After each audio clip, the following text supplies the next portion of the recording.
ছোটবেলায় আম্মু ইলিশ ভাপা রান্না করতেন। সেই কি ইলিশের সুঘ্রাণ আর স্বাদের কথা নাই বললাম। মায়ের হাতের রান্নার কিন্তু স্বাদ অন্যরকমই থাকে। প্রিয় দর্শক, আসসালামু আলাইকুম। আমি নীরা চলে আসলাম আপনাদের সাথে আর একটা সহজ রেসিপি শেয়ার করতে। আমি আজকে ইলিশ ভাপা রান্না করব, আর এটা রান্না করা খুবই ইজি আর খেতেও কিন্তু দারুণ চমৎকার। প্রথমে আমি কি করলাম, সরিষার সাথে আদা, রসুন, কাঁচামরিচ আর সামান্য লবণ দিয়ে এটাকে পেস্ট করে নিলাম। এখন ইলিশ মাছ কেটে ধুয়ে পরিষ্কার করে নিয়ে একটা বাটিতে মাছের কিছু টুকরা আর ডিম নিয়ে নিলাম। ইলিশ মাছের ভাই যে দাম, এখন হাতের কাছে যা অ্যাভেলেবেল থাকে তাই দিয়েই তো কাজ চালাতে হবে, তাই না? আমি এখন সব মশলাগুলো এই মাছের আর ডিমের সাথে মিশিয়ে নিব। প্রথমে লবণ, তারপর স্বাদ অনুযায়ী সামান্য ধনিয়া গুঁড়া, হলুদ গুঁড়া আর শুকনো মরিচের গুঁড়া।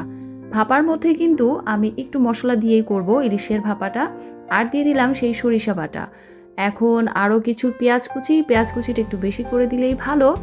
আর দিয়ে দিলাম কাঁচামরিচের ফালি, তারপর একটু বেশি করে সরিষার তেল। ভাই রে ভাই, মাছটা যখন মেখে নিচ্ছিলাম মশলার সাথে তখনই যে সুন্দর ঘ্রাণ বের হচ্ছিল। এখানে একটা কথা বলতে চাই, মশলাগুলো কিন্তু ভালোভাবে মাছের সাথে যেন মিশে যায় এমনভাবে মেখে নিতে হবে। তারপর যেই বাটিতে আমি ভাপে বসাবো সেই বাটিতে মশলা আর মাছটা ঢেলে দিয়ে এভাবে সেট করে নিব।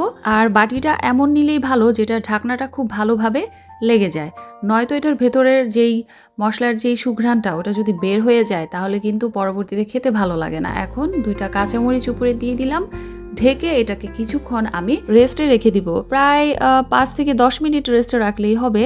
আর যদি হাতে সময় না থাকে তাহলে রেস্টেও রাখার দরকার নাই, এভাবেই ভাপে বসিয়ে দেওয়া যাবে। আমি এটাকে 10 মিনিটের জন্য রেস্টে রেখে দিলাম। আর এদিকে পানিটা গরম হইতে দিলাম। পানিটা এমনভাবে গরম করা যাবে না যেন বলক উঠতেছে। যখন হালকা বুদবুদ ওঠা শুরু করবে তখনই আস্তে করে বাটিটা পাতিলে দিয়ে দিতে হবে।